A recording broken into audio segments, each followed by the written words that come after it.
দূর হয়ে যা, দূর হয়ে যা, আমার চোখের সামনে থেকে দূর হয়ে যা।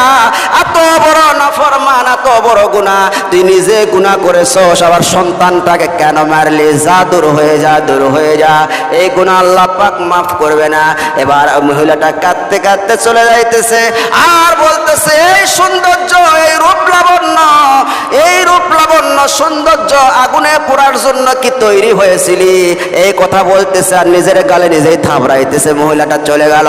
আল্লাহর নবীর দরবারে আবু হুরায়রা আসলেন আর চিন্তা করলেন যে আল্লাহর নবী এখনো দুনিয়ায় বেঁচে আছে, আমি কেন ফতোয়া দিলাম, নবীর কাছে কেন জিজ্ঞাসা করলাম না।